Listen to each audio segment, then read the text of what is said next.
I'm Will Kamasa from Blizzard, makers of the Iris LED video walls. We're proud to sponsor this Chris Kuroda webcast. Yay! Mr. Kuroda, we'd like to invite you to come to exotic Waukesha, Wisconsin, home of the great Les Paul, to see our walls for yourself.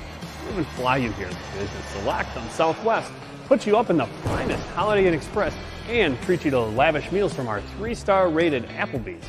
Is that Zagat? The Iris R2 behind me features a 2.9mm pixel pitch, and the outdoor rated IP3 features a 3.9mm pixel pitch.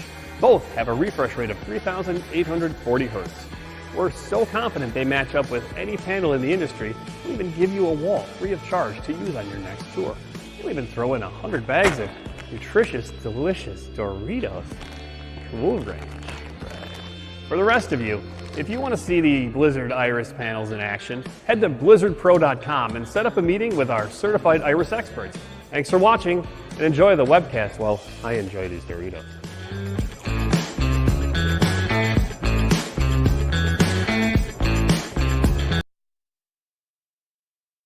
Good afternoon, everyone, and thanks to our friends at Blizzard for that entertaining lead-in. I'd like to welcome you to today's webcast, Evolution of a Band, 30 Years of Designing Phish, with the one and only Chris Kuroda, and brought to you by Blizzard Lighting, as you just saw.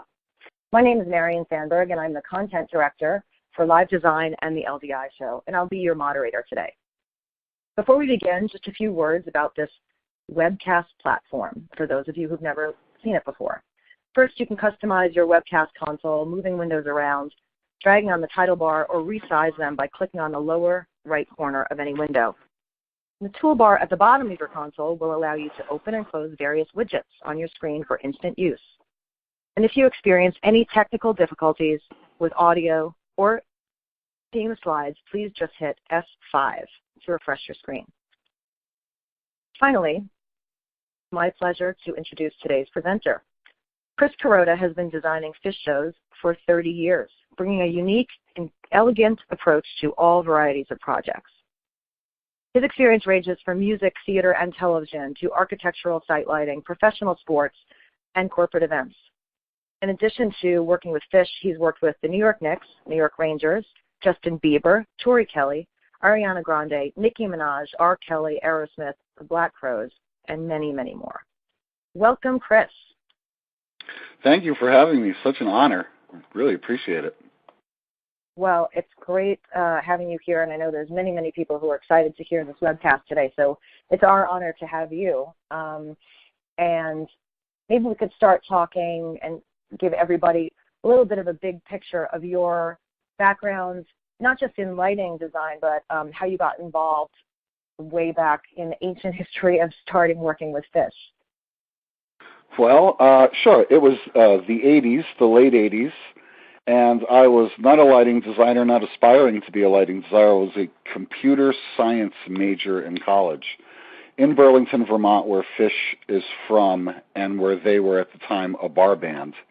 And I, can honestly say that I was a fan first and would go see them in the bars and thought they were incredibly talented and, like I said, was a big fan, and wound up befriending the guitar player, Trey, and wound up taking guitar lessons from him. And one day he asked me if I knew, at a guitar lesson, if I knew somebody who would help them carry gear to the van after the bar gig, and I volunteered my services and did that for about a week, and then they acquired some little par cans, par 36 par cans, a couple of trees, and it turned out I was the only one available in the two-man crew who had time to use them. So I wound up sitting in front of a little itty-bitty lighting console about the size of my laptop with about 6 faders and had these little par cans and just started lighting the band.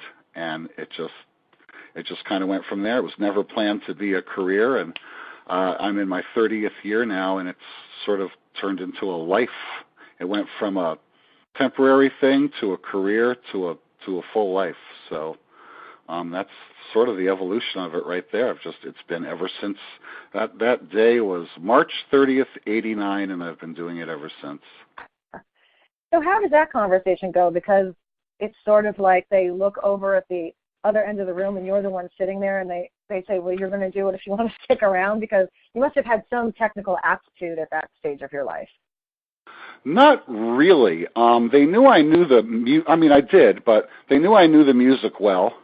There literally was nobody else available at the time. They picked up pretty quickly that I knew the changes of the music. So as long as I could change the color of the part can during the musical change, that was sort of what they wanted. They were always really intent on the lighting being tight with the music, not airy and flowy and kind of random, like try to really be tight with the music. And because I knew the music well enough, they were willing to sit me down in that seat, at least, in a way, for lack of another body able to do it. And I remember having a conversation with Trey and saying, I don't even know how to set these things up. And you want me to sort of, you want me to do this? I don't even know how to set them up. And he just looked at me and he said, tell you what, Chris, we'll figure it out together. And we got to a bar gig and somewhere in Burlington, and he and I set them up together and figured it out. And then once I had a handle on how that worked, it kind of went from there. So you're an original Phish fan, as well as being the only original member of the crew left. Correct. I'm an original Phish fan. Bar days, Nectar's. People who know Phish will know that they got their start in a bar called Nectar's. And my first gig with Phish was in a bar where there were 4 people in attendance, and one of them was the bartender. So I've been around from 4 people to 100,000 people, depending, and throughout that entire evolution. So, yeah, it's been a journey for sure. Amazing.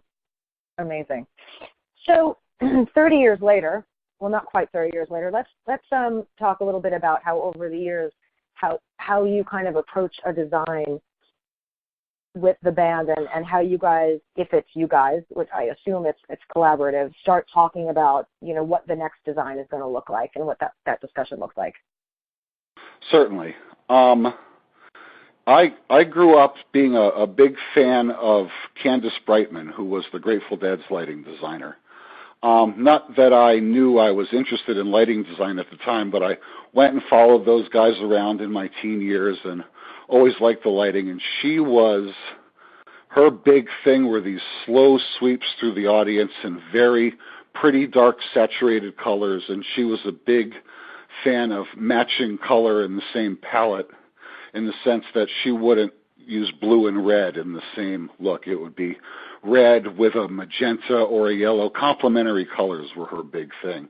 And having grown up seeing that, when the time came to start designing lighting rigs for Phish, once we were into the automated fixture world, I sort of took her style as a skeletal base and then built my own style from there. But I knew the types of moves I wanted to do, which were similar to her. I wanted to do big, slow sweeps through the audience on choruses and use complementary colors together on how to build my looks.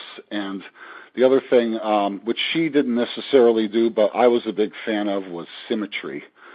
So I would often, for the most part, design all my lighting designs and all my rigs to be very symmetrical, with fixtures all symmetrical to each other. I would build all my looks and scenes symmetrically, color, position, everything. It was all very, very symmetrical, and that's something I still gravitate to today. Try to mix it up by making some asymmetrical looks, but most of the architecture that I design for Phish is still very, very much symmetrical. The other thing is that everybody, including myself and in the Phish world, is a big fan of things being organic. So they never wanted, they're very purist, and I believe in that philosophy. So for many years, Phish shows were just Phish, audio, and lighting. They didn't want lasers. They didn't want video panels, at least back in those days. They just wanted pure lighting, good sound, and the band playing on stage. They don't run around. They don't move. They stay in their positions on stage and they just play. They're true musicians in the sense that they don't showboat.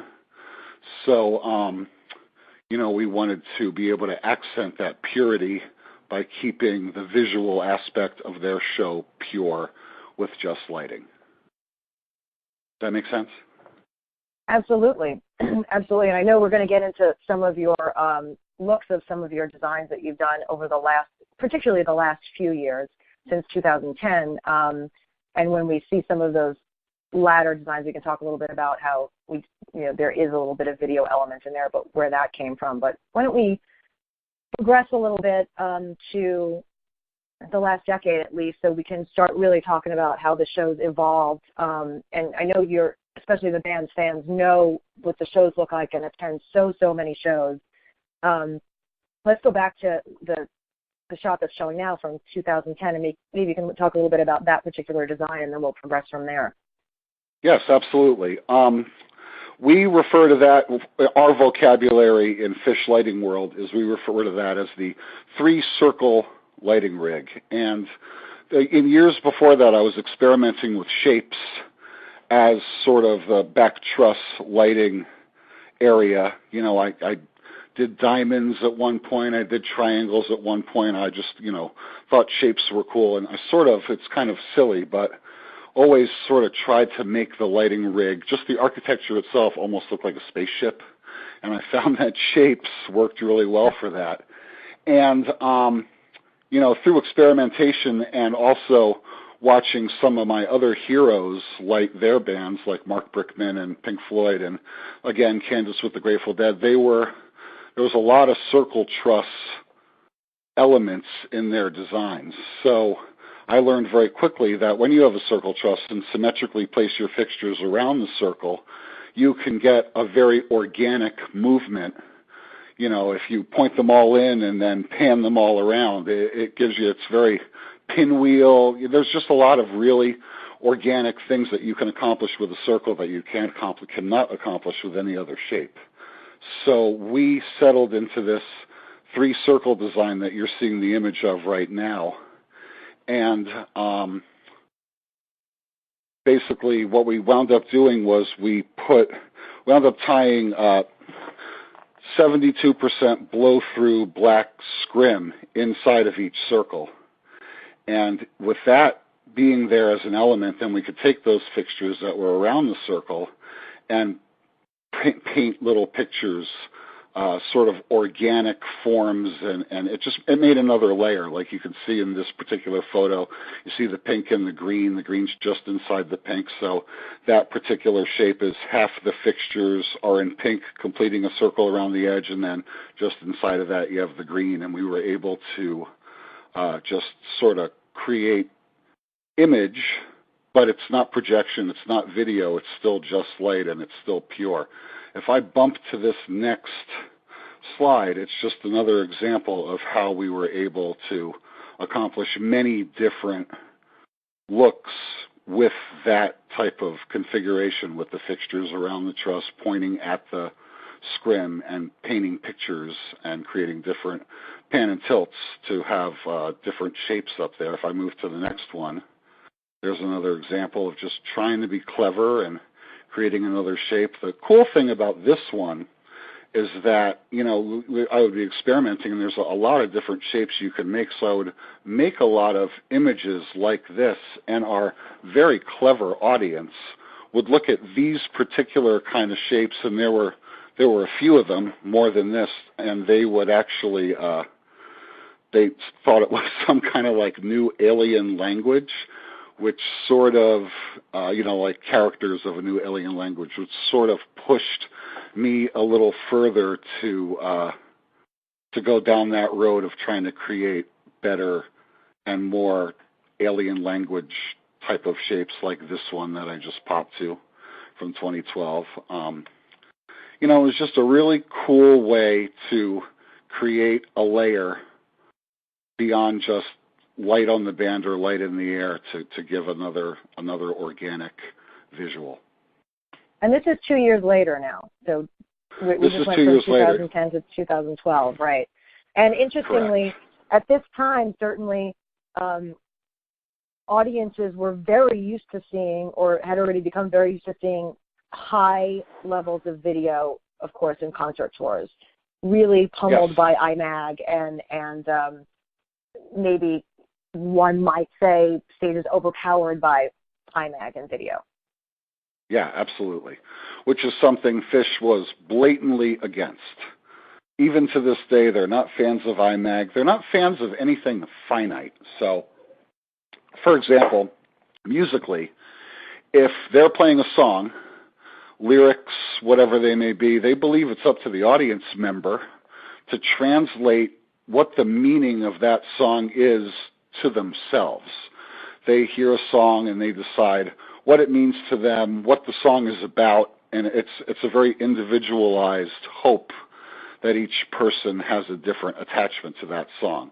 So the Phish philosophy is if you have video, for example, if you have IMAG or just content, and they're playing a song, and I'm just going to make this up, and you put up an image of a tree, let's say, people are going to associate that image of a tree with the song that's being played, and you're sort of forcing a perspective onto the audience member of what the meaning of the music is. And they, and myself as well, all agree we're all very firmly against forcing perspective in that way.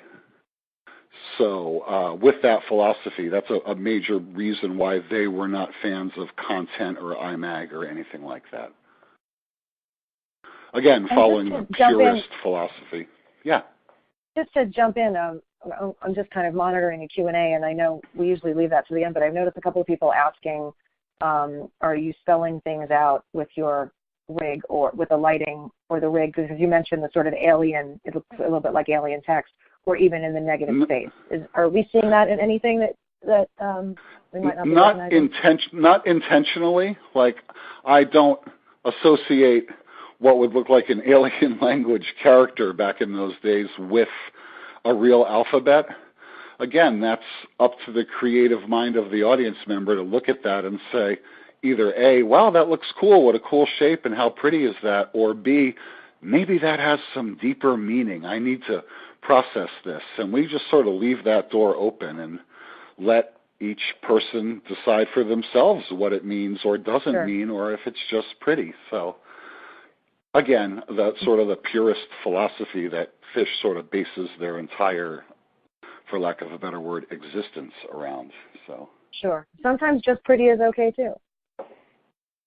It's all meant to be pretty in the first and place. It is. And it is. That's another thing about Phish. We don't, and I'm sure people do this, we don't intentionally try to make ugly. Some people intentionally try to make ugly and think that looks really cool, and it does if it's done well. We try to intentionally make pretty about 99.9% of the time. So, well, I think most people would agree you've done that. Excuse me? I said I think most people would agree that you've done that. So. Okay, cool. Well, then, mission accomplished. We try our hardest, you know. And we also listen to our fan base a lot and try to respect their opinions. I don't want to get too into this, but diehard Phish fans will know what the ovals are. And the ovals were an experiment in lighting. That they're these big giant ovals that hung behind the band with a bunch of auras built into them and some LED tape and all these things that we thought would be super cool, and it turned out to be pretty ugly and pretty much a disaster. And the fan base complained about them and said, I hate them. We don't like them. They're, you know, and usually you don't really listen to the fan base and go, well, whatever, this is the lighting design. But we sort of took it to heart and went, you know, these are not going over well with the fan base. So we got rid of them quick and moved on to a new idea. We listen to our fans as much as we can, and we hope they like everything we do. But if they don't, we make decisions as to whether we agree with them or disagree with them, and approach it like that. So while we're on that topic, Chris, talk about that a little more, because and I know we want to definitely touch on the rest of these designs over the last few tours, but you and I have talked about how and it's certainly no secret for a lot of those listening and anyone who knows your work and the band's work, that the Phish fandom is not just your regular fan base, right? You and I have talked about how it's such a sense of community. Yeah, absolutely. And how that really does influence your work. It influences your work and the band's work. Absolutely, 100%. It's incredibly unique in the sense that, I relate it to professional sports guys getting interviewed after the game, or bands, or any entity that has a fan base. The most common thing to say is, "Oh, we have the best fans, and our fans are the greatest." And I believe that about our fans too, but it's different with Phish in the sense that Phish and their fans and the band and everyone associated with it, it's definitely more of a community. It's almost like a giant extended family. A lot of our fans have been coming for a long time. We all know each other by name. We all know each other by face. There are more forums where the fans talk about every aspect of Phish, from the music to the lighting to the audio to whatever else is going on, discussions constantly. They all like to communicate with each other. They all like to befriend each other. They all come to see each other as well as the band. They make plans. And, a lot of these folks only know each other from the Phish experience. However, they've become bonded by that and communicate just from being at the same concert together, and they've, in a way, become family of their own. So we do have the greatest fans, but it's definitely more like a community and a family than just a fan base. I believe that makes it... Go ahead, sorry. Yeah, no, I was going to say also that so many Phish fans go to multiple shows on any given tour. And, of course, the set list is completely bonkers. So talk about that also, because we're going to go through all these designs, of course, but that really applies to all of your work on all of these designs, the massive set list and how you have to program and manage that. So I think that's worth touching on as well. Absolutely. There is a master list with every possible song that they could play that exists. However, Phish does not have a set list. They do not go on stage writing a set list. They just go on stage and play, period. So there is no predetermined information to decide what's coming or what's going to be next, because in the jam band format, they'll walk on stage, play a song, wind up jamming, and you never know what song they're going to wind up in next.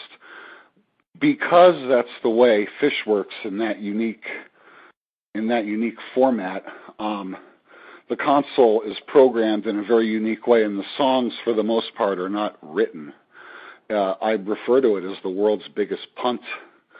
So in front of me are hundreds and hundreds and hundreds of options and looks based on where they could go next: left turn, right turn, deep jam, happy song, and just hundreds of effects at my fingertips to quote unquote busk or punt or whatever word you choose to use.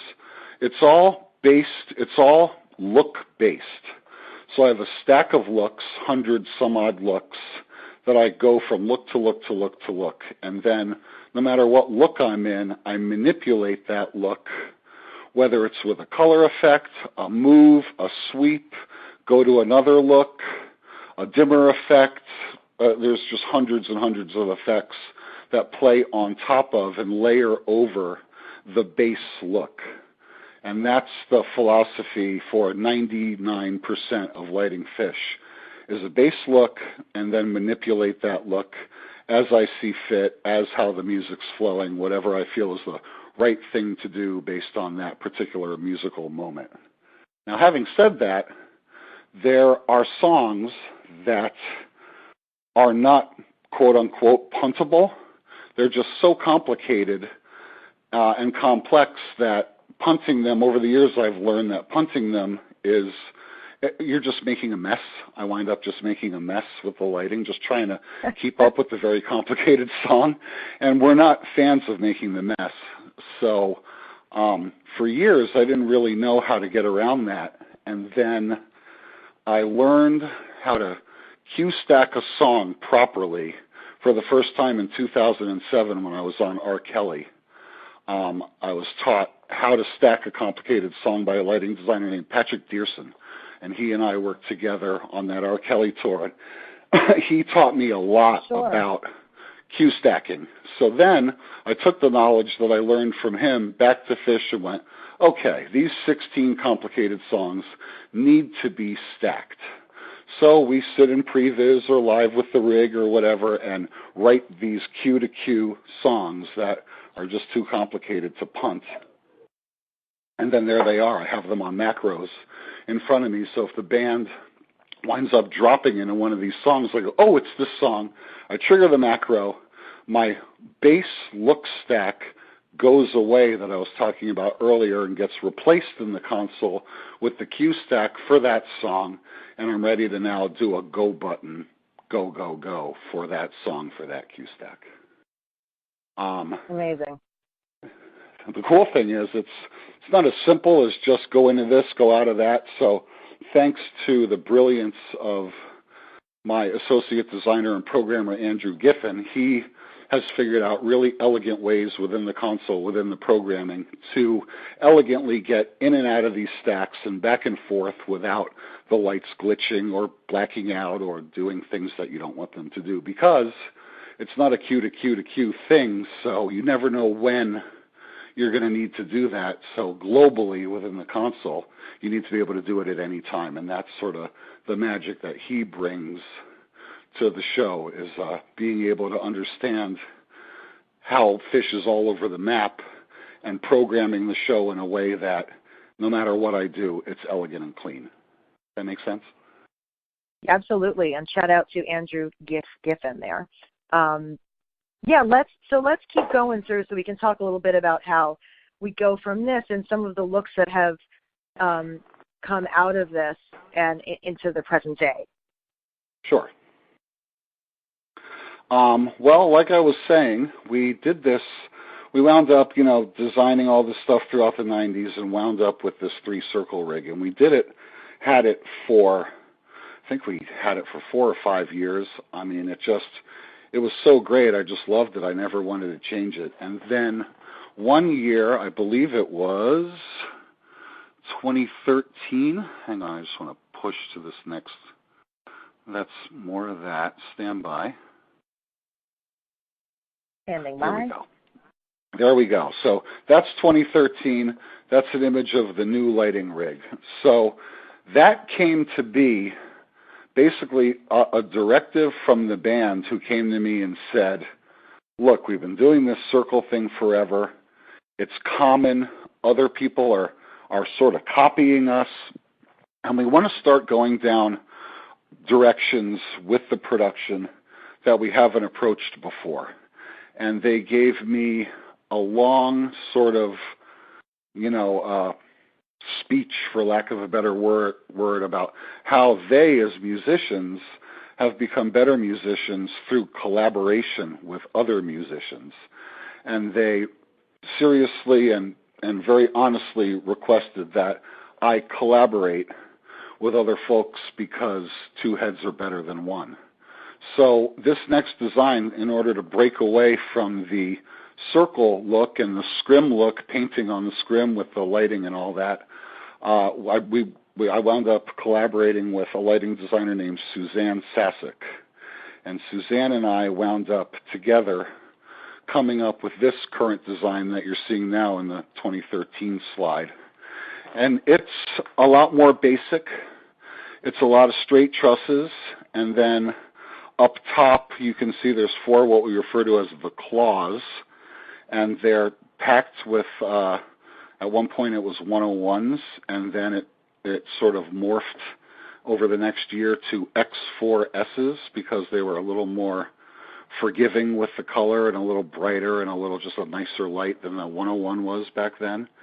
And, so we got away from the circle trusses. It's still purist lighting, but it was a sort of a whole new look for Phish in a different way. The other thing about the Suzanne look, and again, I'm just looking through the slides here, is she brought to the table it was just a scrim behind the band that we lit with color blazes, and it was a 3-level, well, so the scrim was like 40, 50 feet tall, but we would have truss levels of color blazes so we could light the scrim in thirds. So you'd light the top third, or the middle third, or the bottom third, or the whole thing, or 3 different colors. We wanted to sort of have that flexibility to be able to light it in different ways. I'm going to push to this photo, and you can see the scrim behind the band, and at the top it's green. At the bottom it's Congo. There's a color in the middle, and it created a really nice sort of background base for it. And sort of the band, as you see in this photo, they're sort of in a yellow amber, but thanks to the scrim being a Congo behind them, they sort of pop out a little more, which again, this was a whole new look for Phish. You know, it was a white scrim, and the white scrim behind the band is not a new trick. It's very old and theatrical, and people have been doing it for years, but we felt like it was the perfect way to move away from the look we already had and try something new. And it worked out great. We were all very happy with it. And thanks to Suzanne Sasek, you know, she brought that idea to the table, and we all gravitated around it and went, yes, that's a great idea. Let's do that. And that's sort of how we wound up here in 2013. That's great. Again, still able to do the signature Phish stuff, the aerial graphics, as you can see, and all that kind of stuff. Let's see here. Again, same lighting rig, different look. You know, and we were able to sort of, this is a non-scrimmed look, so to speak. Again, different look, and you know, we were able to sort of make it look like Phish, but in a completely different way. The thing about you still have this, that symmetry that's very signature to you, Chris, right? That symmetry is still there. Some of those really fundamentals are there for the looks you like to create. Yes, absolutely. And the other cool thing about this lighting rig is there were lots and lots and lots of X4s, X4Ss, as you can see.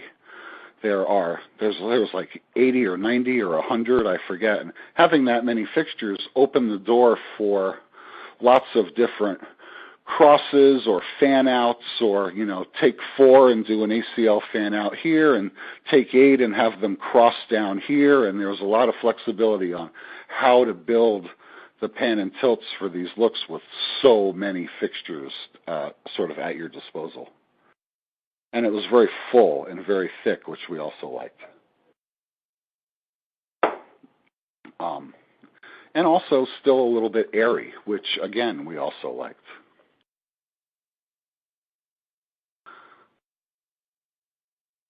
So speaking of collaboration, I know you want to show a few more shots, and maybe we can scroll through the rest of the 2014 shots. But on the next design, you also collaborated, and you, for the first time, introduced some screens, really. Yes, absolutely. Once we broke away from the circles and started doing this design that is still on the screen, everybody started embracing the vibe of evolution. So like I said, we had sat in that circle truss design for years and years. Then we moved on to this, and everyone started wanting, myself included, band management, wanted evolution to happen more. So we didn't really sit in any one design too long before we were on to the next design. They also wanted to experiment with some new, you know, technology, being video, just to give it a shot and see what we could accomplish with it. But the mantra for the video was to try to make, because of what I spoke about earlier, to try to make video not look like video, to try to make it look organic, content that doesn't look like anything. It's just sort of organic and flowing and moving. And then on the other end, was the idea of evolution within the show, because Phish is a long show. It's 2 sets with an intermission, and we wanted to find a way to make the 2 sets look different so that there was this feeling of evolution. What I wound up doing was sort of interviewed a few people to collaborate with who were very well known for video, but being very artistic with it and being very clever and being very organic. That's a sort of a theme word in our world. And spoke with a bunch of lighting designers and wound up having a conversation with Abigail Holmes, who's done some Roger Waters and some Talking Heads and really sort of artsy, creative stuff. And got on the phone with her, and we spoke for about 2 hours, and we clicked. She was just, you know, when you talk to somebody and this is the right person. She totally embraced what we were trying to do, where we wanted to go, that we wanted to do something different, that we wanted some evolution, and that we wanted to try to make it look organic and make content not look like content so much, more like a background layer. So, in collaborating with her, we came up with this design, and basically what that is it's a semicircle or a half moon around the band on the deck, as you can see. And then the video wall up there, you're seeing a photo of it separated currently, but that actually folds in on itself to make a perfect rectangle. And what we did was we would perform our first set with the video wall closed, and it was like a small little rectangle, and we'd pump our content through it and what have you. And then for the second set, to show evolution, we called it the exploding video wall. So we would open it up and have it explode open during whatever the first song of the second half was, and show our evolution that way. In this photo, you can see it closed. So you can see that it's just a small little rectangle, and there's some cool little organic content. All the content had motion. It all moved around, and that was our quote-unquote first set look. And what we also did is we hid trusses behind this configuration so that when it exploded open, at the same time we would introduce a little automation and reveal trusses that weren't in view for the first set to make the second set look bigger with more fixtures and more trusses, so that the second half sort of had a different vibe. So the video wall would explode open, some more trusses would reveal themselves, and then we would be moving on to these kind of looks here. This is a second set look with the more fixtures and more trusses. Same with, this is a first set look. You can see if you look closely, the video wall's collapsed there. Again, a first set look. And the content is just very simple, very organic, no finite images. Again, first set, first set. You know, we try to keep it pretty, like we said. This is a second set image, so you can see the video wall is now exploded open, content still playing, but a very different look. It would take about 30 seconds for the thing to open, and it opened about 25 feet, something like that, 18 feet, I forget exactly, but it opened a lot, which gave us a lot of room to move the hidden trusses from the first set down or up, however we wanted to reveal them to create a different look. The cool thing and the hard thing about this particular video wall, I mean, it was a gigantic, crazy mechanism. We called it the machine that would allow it to explode open like that. I think it weighed like 18,000 pounds, something crazy like that. So we went to Tate and said, this is what we want to do. We want it to close, then we want it to open. And when it opens, we want a lot of negative space in between the panels, just like you can see in this photo, that there's negative space in between the panels. We want it to look sort of airy like it does. I'm trying to find a better image. Here we go. Let me push to this image real quick. So you can see there's a lot of negative space with it opening. There's just single panels. That was intentional by design, because we didn't want it to just look like a big rectangle. We wanted it to be sort of organic looking. So, like I said, we went to Tate and said, this is what we want to do, and they went, no problem, we can do that easy. And we went, here's the other thing. We want to rake it down towards the band 25 degrees in its closed and in its open. So when it opens, it needs to open raked 25 degrees already. And because it weighs so much, they went, oh, whoa, wait a minute. And it took them about, I'm going to say 4 months and about 10 different ideas before they figured out, with the physics of it, how to make it open and close at a 25-degree angled rake. Nice. So that was it's crazy. Well, Tate are your folks for getting a challenging set design built, right? Oh, yeah. Everyone there is an MIT or a Harvard graduate. Literally everyone in that building is a genius. So our guy was Matthew Hales, and he worked with us and was supportive and just kept the project going and kept trying different ideas until he was able to make it happen. And, without him and his passion to make our idea a reality, it probably wouldn't have happened. So I got to give him credit. Absolutely. We're very proud of it. I mean, it only lasted a year, this design, but it was something very different. We had never introduced video to our show before. Thanks to the genius of Abigail Holmes, she was able to create content that was organic and not very finite in any way, shape, or form, and the video just became kind of a background layer. The other interesting thing about the video is, again, I had to punt the video because I never knew what the next image should be based on what the next song should be. And Andrew Giffen had to passionately and meticulously find a way to make the video transition from one piece of content to the next piece of content in no particular order.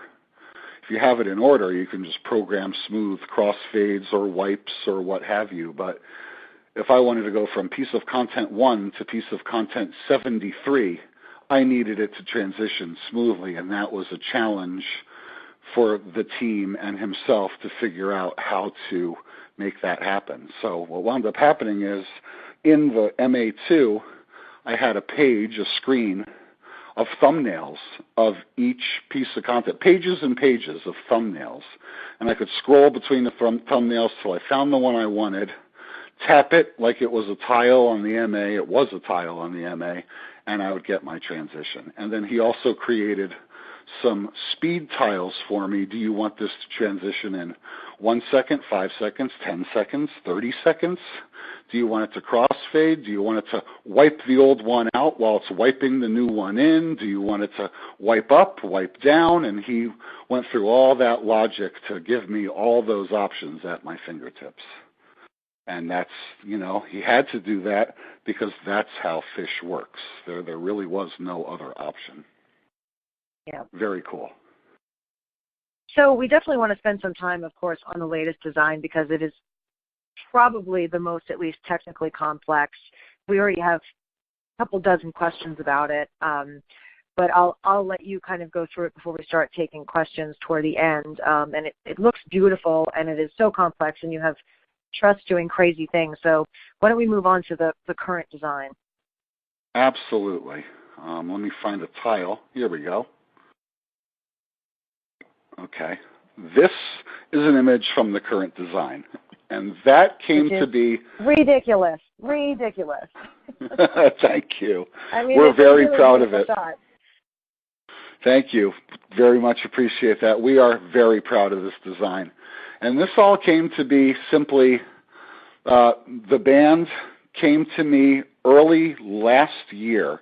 You're looking at a shot from this year, but the band came to me early last year and basically said, in the simplest form, we feel like we don't want to tell you what we want this year, because they drove the desire for video, they drove the desire to get away from the circle trusses, and they came to me and said, we don't want to tell you what we want.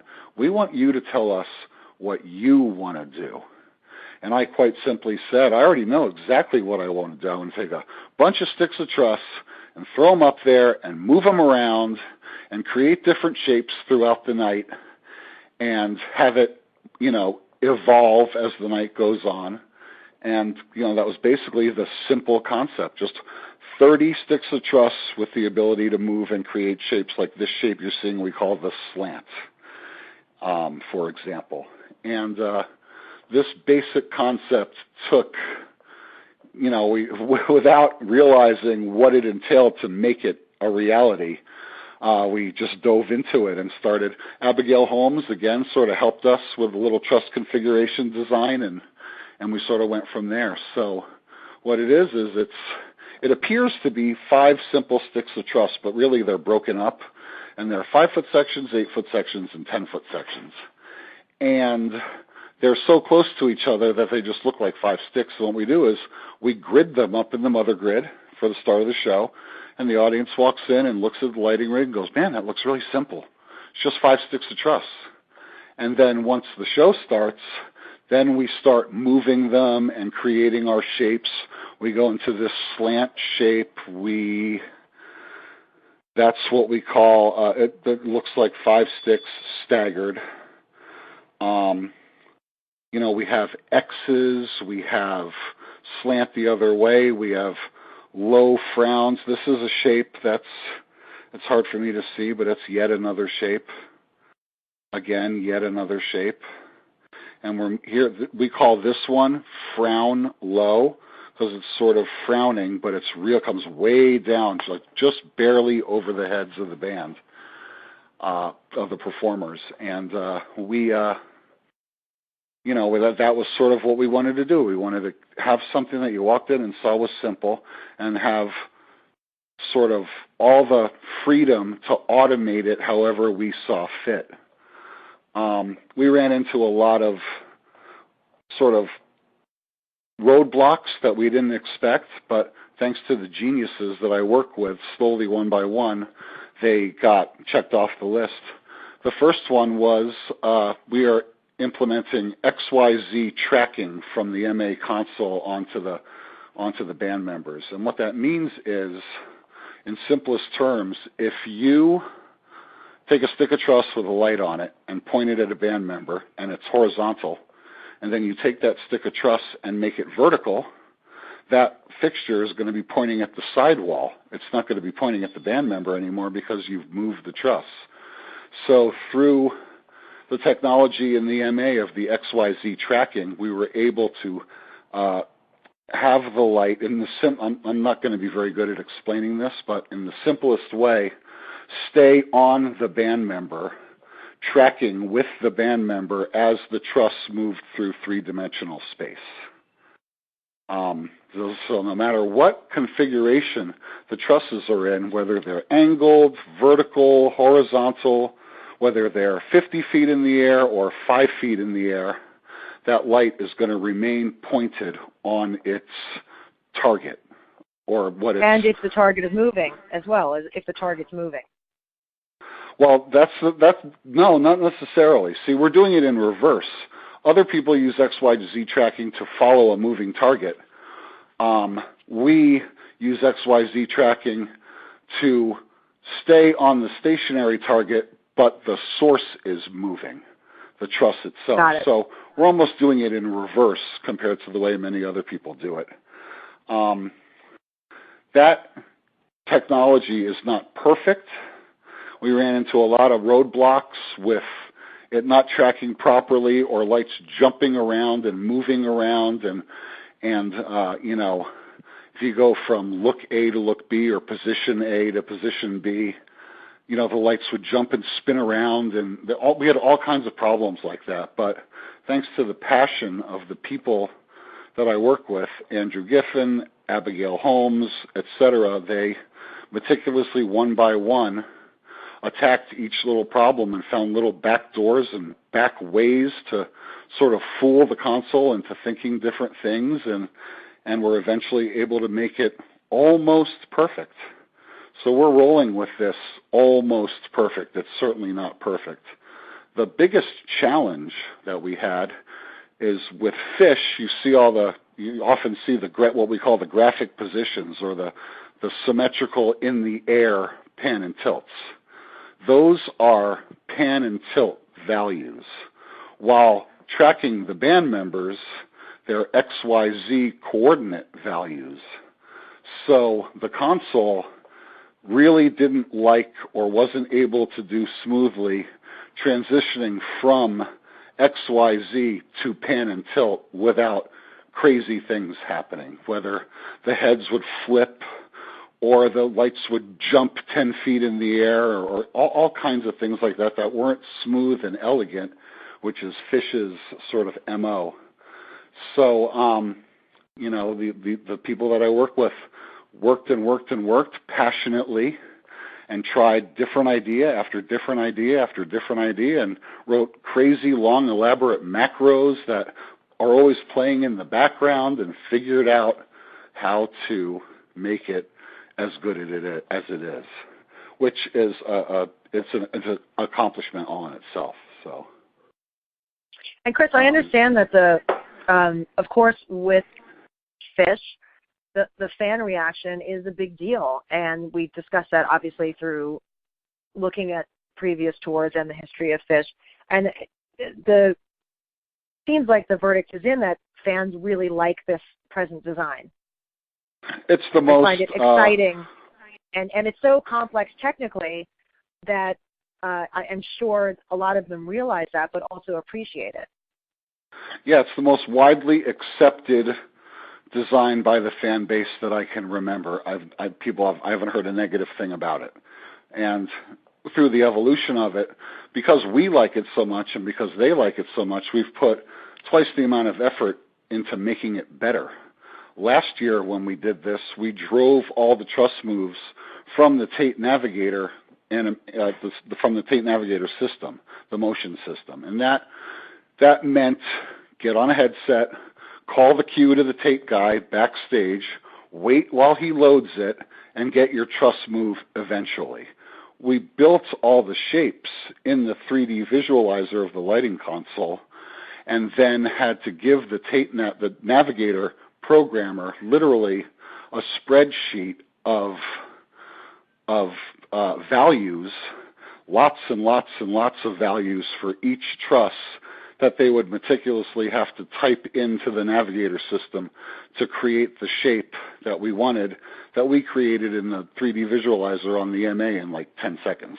Oh, take this truss, angle it this way, lower it that. Oh, let's make a smile with them all, or a frown. And very easy in the console, very difficult in the Navigator system. So last year we meticulously had them build the 10 shapes that there was time to build, because it was a very meticulous process, and rolled with it last year, and it was a big success, but we didn't have enough control to time these moves out with the music the way we wanted to. So between last year and this year, Andrew Giffen decided that we were going to drive the truss moves from the MA2, that we could control the speed ourselves, we could control what shape we wanted to ourselves. When it was time to go to the next shape, hit the go button and it goes. You don't have to wait while you call it backstage and wait for them to get ready to move it. And it's been a game changer. We've actually programmed truss moves into song cue stacks as lighting cues. So when this portion of the song happens, the trusses automatically move to whatever we've requested them to do. And as far as timing the moves out with the music, it's literally been a game changer this year compared to last year. Amazing. So now we're driving all this stuff. Excuse me? Yeah, go ahead. Please, I was just saying we're driving it all. We're driving it all from the console now. You know, amazing. It still runs off the Navigator. All the console does is request that the Navigator allow the console to make the truss move, and Usually the navigators, it's okay, it's safe. And we, like I said, we control the speed, we control the angle, we control it all as if it were a moving light, even though it's a moving truss. So it's been fantastic. So for all the lighting geeks out there, and including me, can you take us through a little bit of the current rig and what you have up there and what's making all this beamy goodness? Sure. Currently, there are 60 Roby Spiders, which I love. Like, they're fantastic. It's an LED pixel light. We had Claypacky BIs for a long time, and we knew we wanted to get away from them. They have the kaleidoscope, and we felt like we just used that trick up. But we still liked the LED pixel wash light idea as our wash light. So we found the Roby Spider. There's 60 of them. They're bright as can be. They don't have a kaleidoscope, which I actually think is a good thing. They have a good zoom range. They can be a wash light. They can get pretty narrow. They can do pixel tricks, as we like to call them. We write all our own pixel tricks. We don't use the built-in pixel tricks that these pixel lights have. We always write our own, so we patch and run these lights in that each pixel is a light, so you need a million universes to do it, but we do it, and we program them, program all our own tricks, and try to stay away from the built-in stuff because we feel that it's too basic and too played, and you're going to see all that built-in stuff in any other show because we feel that we're probably one of the few acts that take the time to actually do that because it takes a lot of time to build these pixel effects. So that's the wash light. What I refer to as the gobo light, or what you would call the spot, is we have, I think there's 52 Best Boys, PRG Best Boys. And they're bright, and we love them, and they're just like any other spot these days. They're all good for the most part. But the nice thing about the PRG light is you can talk to the gobo wheel with console timing and tell it to move from gobo to gobo in any amount of time that you have specified to get from gobo 1 to gobo 6.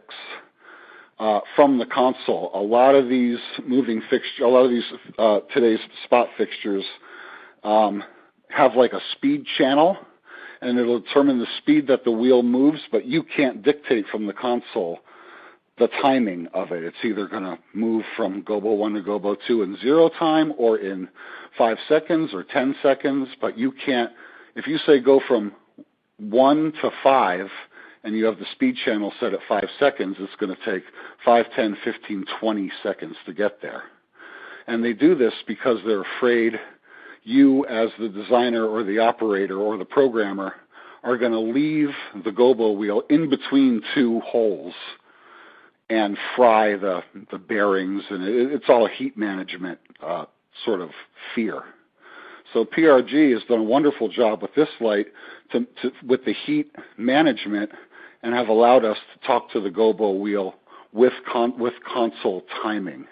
And that means a lot to us, just to keep everything smooth. So when I'm going from look 1 to look 80, and it's going from gobo 1 to gobo 5, and color red to color blue, and beam size this to beam size that, and iris size this to iris size that, all those attributes happen within the timing and all land perfectly together at the end of the cue. That's why we use that fixture, simply because of that trick. It's literally a game breaker, so we're big fans of that. And then I'm using the GLP-1. Is that what it is? JDC1, excuse me. The strobe. JDC1, the strobe, because it tilts and it's cool. And we do a lot of cool tricks with that. And our hybrid light is the Icon Edge, another PRG product, which we just think it's probably the best hybrid out there, simply because in spot mode, we call beam mode spot mode, beam mode being make it look like a Sharpie, spot mode being make it look like a spot fixture. It's bright in spot mode, and quite simply, that's why we like it, because it's bright in spot mode. think that's basically it. It's only So 5 if fixture you don't mind, types in the whole rig. show us the next few views. We have a couple more shots of this current tour, which are beautiful. And then we have so many questions, and we're kind of out of time, but I do want to take a couple questions. So we're going to run over. So we welcome everyone to stay. We're not going to hang up on you yet. If you feel like hanging around for a few minutes for some questions, we'll take a few questions now. We'll just take a look at some of these rest of the pictures from the current tour, which are just beautiful. You still have your iconic symmetric thing going on, which is really beautiful. Maintaining Absolutely. that sort of originality and feel. Even in weird, wonky truss shapes, we found ways to keep the symmetry just the way we wanted. This next one I'm going to show you is really cool because it's trusses vertical, which we believe no one has ever done before. We had to have Tate manufacture special hardware for us so that the weight distribution made sense to go completely vertical with the trusses, which you're seeing here in this shot. That's a beautiful shot.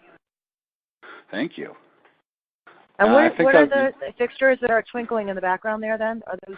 Okay, they are GLP atoms, and there's a story behind those too, and I'll keep it brief. We wanted to show the trusses moving so you could see them in the dark environment of a concert, but we didn't want to do truss toners because it's a 50-year-old trick and everyone does truss toners. So we wanted to figure out a way to show the trusses moving without toning them, quote unquote. And Abigail Holmes came up with the brilliant idea of putting they're like little LED par cans, they're small, one little LED par can on either end of either stick of truss, like they're little eyes almost. Each truss has its own little eyes. And then when I bring those up and turn them on and move the trusses, you can see the trusses moving because you see the little LED par cans moving. And that was what we thought, clever, elegant solution of showing the trusses moving but not doing truss toners like everybody else does. So that's great. That's the concept there. Let me see if I can find a good photo of that. I apologize while I scroll, but I think you can see they're purple in that one. Congo. Oh, they're not on there. Not on there. Not on there. They're red there. This is actually a really good representation of the atoms in full force. So even though those trusses are straight and horizontal, the atoms make a really nice background layer to the look, regardless of whether they're showing the trusses moving or not. And this was kind of a surprise to us. When we finally started using them, we realized that, we put them in here to show the trusses moving, but actually, as a bonus, they create a beautiful background layer to the entire show. So we were pleased in both respects. Well, I think since we're over our allotted time, I'm going to just jump right into some questions, if you don't mind, Chris. I know that you're done with your main part, so there's just some interesting questions, and I think it's I'm going to lump some of them together because we have some things that are within the same topic. One of which, which I think was inevitable, and a question that I had also was going to be about some of the one-off gags, especially of course New Year's Eve, and talking about how you deal with them, how you design or program them, and of course, someone asked if you can reveal what's going to happen this year, which I'm going to guess is we're not going to talk about. But maybe you can just talk about those as cannot negative. Do that. Yeah. When it comes to those New Year's gags, when it comes to those New Year's gags or Halloween gags or any gags of any nature, big festival gags that we do when we do our own festivals, the team gets much bigger. We usually hire out somebody like Moment Factory or David Gallo, or there's a really brilliant sort of genius design idea guy named Chris McGregor out in California, in San Francisco, and we usually talk to these people, get their ideas, have them pitch their ideas. When we settle on the one that we like, we sort of let them drive how it's going to go down, and then we support them with the lighting and the lighting programming and whatever they need to make their vision of the gag a reality. So we participate in collaboration with these folks, but it's a big team effort, and everyone sort of just tries to have everybody's back in the spirit of the gag globally being a big success. So another question here, we've had a couple questions about the sort of size of the design and how flexible it is in terms of going from different size venues, so adapting to like a festival from an arena to stadium, or what's usually the wheelhouse of the size of venue that you design for, and then how flexible it becomes after that? That's a great question. The rig is the rig. We design it for arenas or small stadiums or, big sheds. The problem we run into is trim heights. Trim heights are always different, room to room to room. So with these moving trusses, for example, if you're at a really low trim height, you're not going to be able to move them quite as far as you'd like to. So we set limits we set a lower limit and an upper limit, and then the trigonometry, the math is done. People would assume it's from the deck up, so, don't go lower than 5 feet off the deck, don't go higher than whatever. But what we decided to do was make the math from the mother grid down, and that made it a lot easier to determine what the limit should be on a given day safely by doing the math from the mother grid down instead of the stage up, because the stage up you might not be able to go as high as you would want to, or the system could maybe even crash into the mother grid a little bit. I don't know if that could really happen, but determining it from up to down made a lot more sense. And then we update our shapes every day. So once those limits are in place, it's real easy for GIF to bring up the shape in the visualizer, pick the height just by spinning encoders based on the trim of the day, and go, well, this should be a little higher, this should be a little lower, even things out by spinning encoders, store, like you're storing a lighting look, move on to the next shape, clean it up, store, move on to the next shape, all in the visualizer. Even though it's in the visualizer, it's actually cleaning up live with the real trusses. So, Chris, we also have a few questions about, of course, the major disappointment of the Curveball Festival being canceled due to, of course, weather and safety, and we all understand that entirely. And you and your team did a ton of work on that show, and fans were really anticipating seeing you guys. And so there's kind of questions coming out of, are we going to see looks from that, what you had done? Is it kind of like just go out the window? I'm sure you have inspiration that you used for that show that you want to repurpose, and it was a real disappointment, and I know for you personally it was a lot of work that was a disappointment. Absolutely, and it's exactly that. I mean, there were some special and unique ideas that we had saved for that festival that we obviously did not get to display to our awesome fan base. So we keep those in our back pocket, and we'll find the right place to use those. Let me just say, it was, it's another Phish show. We weren't in lighting, we weren't treating it like it was, something that it wasn't. In the end, it's a Phish performance, and we were ready for that. Like I said, we had some back pocket cool tricks, but I just want to say that we were just as disappointed as the fan base. Like, everyone was crushed. There were tears backstage, band members, management, just everyone involved. It was very, very sad for all of us. We literally couldn't believe it. Yeah. It was Mother Nature. Mother Nature. But I know that, make it up to them might not be the right phrase, but I know that they're going to do the best they can to make it up to them in some way, shape, or form in the future. The band members, more than anybody else, were the most disappointed. They were just crushed.